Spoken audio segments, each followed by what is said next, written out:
Hey everybody, it's Eric from MSP Mountain and Support Venture, and I wanted to make this video about what MSPs can do to attract better hires. Now, this is a video where I'm going to cover how you can interview better, basically. I'm not going to cover actually how you can find people because I think you should find your own channels, job boards or whatever it is. But once you get someone who's interesting and fits the profile of people that you want to hire, then I would suggest that you take great care in making sure that you present them with the most attractive offer so that they want to be a part of your MSP. Reason number one, the thing number one you can do is actually just realize that this is all because it's a candidate's market right now. It's 2021 and there's a huge global talent shortage for all industries, lots of industries. They're having trouble finding people to work at restaurants, washing dishes. And you're going out there and you need somebody who's going to work in your MSP. And these are typically incredibly intelligent people. And from our research at Support Venture and our global staffing company, we really know that these people are hard to find, and we get 500 applicants a week or something like that, and we hire less than 0.5% of them, because the difference between the people who think that they can do this job and the ones who actually can, who are actually going to be good at it, is that big.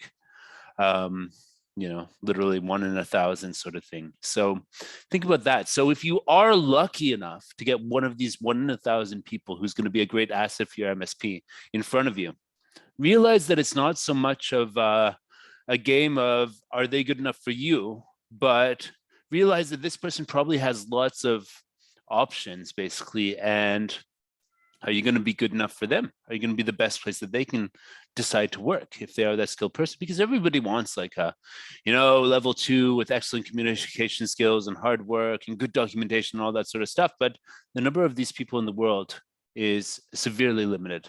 So if you are lucky enough to get one in front of you, be nice. Don't give them this, interrogation style job interview, which basically tests them, see if they're good for the job. Give them an opportunity to test you and see if your job is good enough for them. That's number two. Focus on what the candidate wants from you. Basically, in Support Venture, the staffing company, we're right at the center of seeing people get hired, and we're able to get talented technicians, multiple offers. And what we often see is the technicians go with the offer that offers the most. It just makes perfect sense. Wouldn't you do the same if you had your choice of clients, if you had your choice of associates, vendors, and stuff like that? You always want to choose the best. So you need to actually focus on what they want, elicit their values, elicit their previous job experience and why that might not have gone as well as they hoped it would, and how you can provide an environment that addresses their previous experiences and what those previous positions probably lacked. I mean, this is important to do. Maybe the previous job expected them to work, unreasonably hard in a distracting environment where they're having to answer calls and work on tickets and hit a quota of 15 tickets a day or something like that. Find out what they didn't like about that and find out what you can do better that addresses and gives an environment that they're going to like, right? Maybe the previous position didn't give room for an advancement. Maybe they hit like a level 1 technician wall because they were just the ticket crusher, and they were like, no, we'll keep you right there because we need someone like you just crushing those tickets. Whereas what they wanted to do is like go into project work, learn more about infrastructure, or basically just branch out on their skills. But it was like, nope, you're the level 1 guy, sorry. Or maybe the previous place didn't really have management that was tapped into the technical side. It was just like a sales and marketing machine that wanted to sign as many contracts as possible. So they ended up with clients that really had no business being clients for a good MSP, who were using technologies that really had no business being there. And there was just a lot of frustration. Or maybe their previous MSP did not have the basics of structure of, ticket assignment and dispatch policies, escalation policies, good documentation, and all that sort of stuff that makes it easy to do a technician job. Maybe those basics were lacking, and they were in an environment where they were only able to escalate on chat and constantly having to do that because the documentation was crap while answering the phone, picking up random phone calls from random clients or other people at random times about random issues that had nothing to do with them, and just being distracted. So find out what they didn't like about the previous environment. Very important. Number 3, emphasize the culture that you have internally. Emphasize the culture that you have internally. I'm meaning like, what are you trying to build? Are you trying to build a place where, you know, people feel comfortable, a part of a team, where they have some sort of, you know, contribution to the way things are? Or are you just trying to get a transactional relationship where people do work, you pay money? Are you trying to make a place where they feel they can advance their career, or is it just you're hired for this role, just do that role? Are you trying to develop them and move them through so that they can you know, grow with your team? Talk about your culture and how you built it, what you've learned over the years, maybe some mistakes you made in the past, and how you've evolved to be more successful as an MSP, you know? Because if you've gone anywhere in the MSP space, chances are you're not doing the same thing you did when you started, because as you grow, those habits are no longer actually relevant. So number 4, talk about people's success working with you long-term and moving up. This is one thing that a lot of people really want in a position, stability and an upward trajectory. So I would say, like, people want something that's stable. They want to know that the people working there have been working there for years and they're happy. Have examples of Johnny joined us, you know, 5 years ago as a entry level or level 1 tech, and now he's our project lead. Oh, wow. And, you know, this other person in sales has been with us for 5 years. Just, are you building a team, or are you just like, you know, a meat grinder where people are going to be spit out the other side in 6 months if they don't crush 15 tickets a day? You know, I'm sure the best candidates will want to hear that you've got a great team that's very loyal to you and has been with you for a while. And yeah, if you can convey that and have anecdotes and examples to back it up, then yeah, and that will make you seem different. All right, number 5, focus on what you promised to them as staff. You know, this is like a promise that, for management, I would say that you have to promise that they'll have a certain environment. There's a certain openness and a certain willingness to improve things, and a certain willingness to listen to things that they might not like about the job and work on that to make them happier. What's the promise? You know, like that they're not going to have to, you know, some companies promise that they're not going to have to work overtime.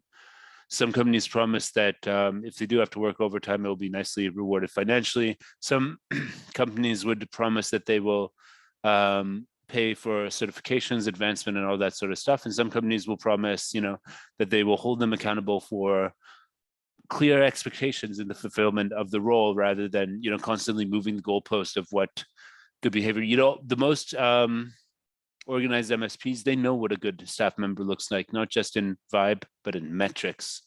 And they know what the good ticket notes look like. And they've defined all this in documents, in writing. So there's a stable, you know, goalpost. There's a stable sort of like metrics and guidelines and checklists of what counts for success in the role. And if you can promise that, I mean, you gain a lot more trust with the technicians, rather than, you know, randomly choosing favorites from different staff members, putting up with, you know, for example, senior techs who don't keep proper notes or documentation, you know, putting up with people going around standard operating procedures for escalation and stuff like that, not following the system. I mean, one of the greatest promises I would make staff if I was running an MSP is, we have a system. We've spent a lot of time considering how we can give the best service to the clients and the best environment for a tech to work, but we're always making it better. And we promise that you will see an evolution over time. That should be great, right?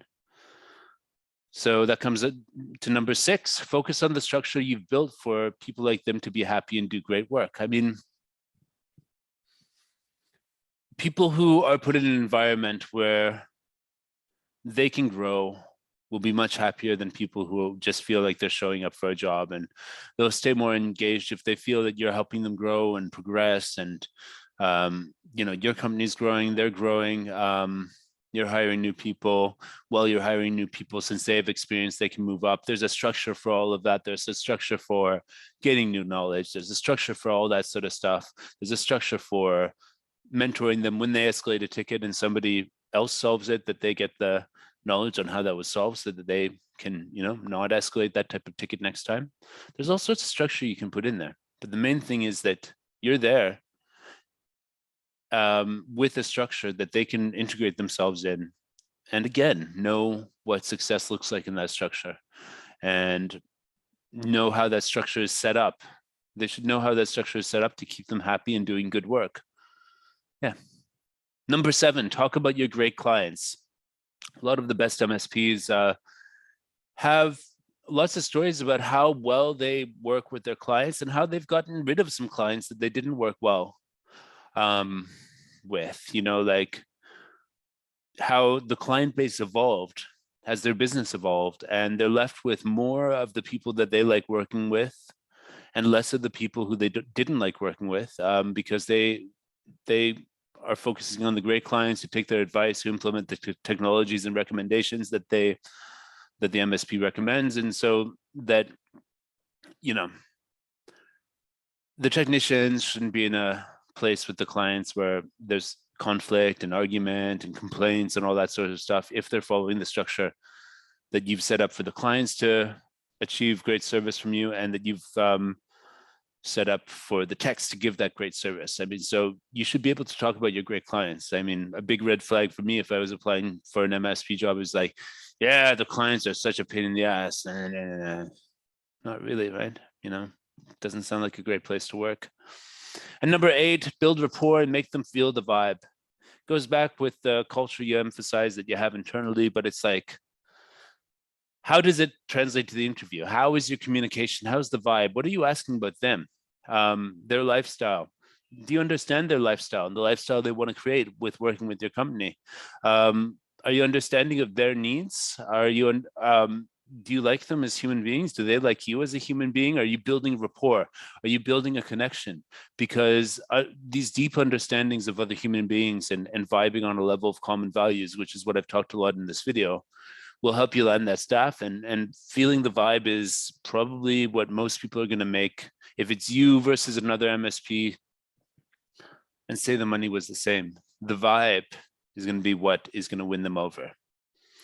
So I hope this was good for you. Thanks a lot. My name is Eric. This is MSP Mountain.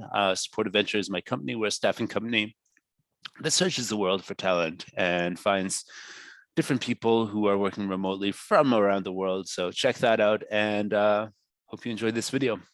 I'll catch you later.